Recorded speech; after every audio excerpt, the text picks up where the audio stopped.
Well, for those that want to know a little bit more about what's going on with Syria and the politics, I've talked about how it does not have the Rothschild Bank and the control inside of it that this New World Order wants. It's the reason they went into Libya and eliminated Gaddafi in the streets, the same reason they went into Iraq, took out Saddam Hussein.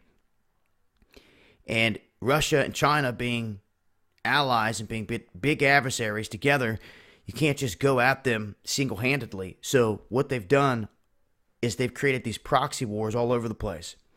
Now, a thorn in China's side right now is North Korea, but the United States is mounted up in South Korea right there, and they have allies around. If you guys missed it, India is building up on the border with China with military, spending $1 billion to do it. In the Philippines, just sent troops out to those islands in the South China Sea to claim them. So big moves are being made as the Chinese president was here in this country meeting with Trump, and what timing they decide to start launching these airstrikes on Syria. Now, if you missed it, I was retweeting some tweets that were very interesting from Trump in the past, where he was calling out Obama for being a fool for trying to pick a fight and go to war in Syria. Then he also went on to say that you can't do it without Congress's approval. But yet he did both. And today we now have Congress split down the middle. Rand Paul and others making comments that he didn't meet the guidelines per the Constitution for us to declare war. But this is where it sits. And you have to understand that Russia's biggest influence here has been their pipelines. Why do you think they've been so invested in Syria? This is where one of their major pipelines runs through that feeds Europe.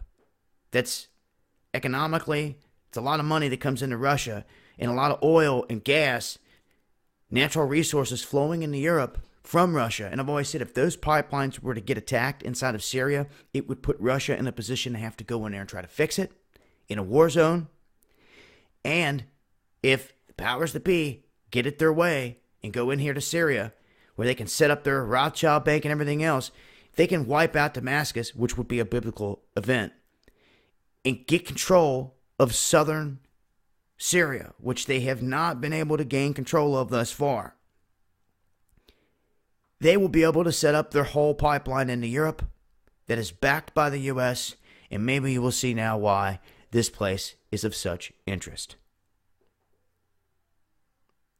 They want to route a pipeline through this region, and they want to cut Russia out, and that will hit Russia hard. If all of Europe was to break away from Russia, the dependency, majority of it, and then move over to this other pipeline, Russia's seen it coming for a long time. I'm surprised there haven't been more attacks on the pipelines. One thing's for sure, this is part of the big plan.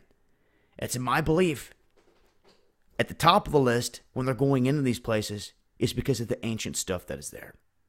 Ancient technologies. You're talking about ancient Mesopotamia, Babylon, in ancient Syria, all these places. Mount Hermon that we've talked about. These places are key. And if they take out Assad and they get control of this region, it's going to open the door for them to get this pipeline going through. That is when you can expect big repercussions from Russia. Now, Russia already knows this. That's why they're in there trying to establish a foothold. This is why when the talk of big war comes about now between the United States and Russia, it starts to become a very real possibility where for the first time you can have U.S. and Russian troops taking shots at one another, hitting positions, targeting positions.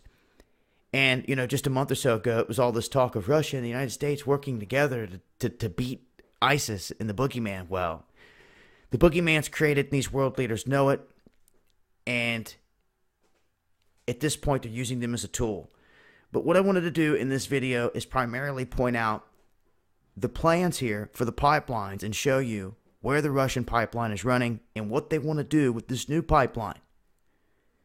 Should start to make sense as to why they went in here so bad.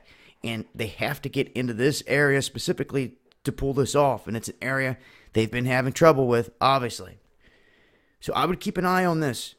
Things could escalate. If they really want to push Assad and his regime out of control, they're going to have to go in there and remove him. And you're talking about the whole fall of Damascus here, and that's a biblical event.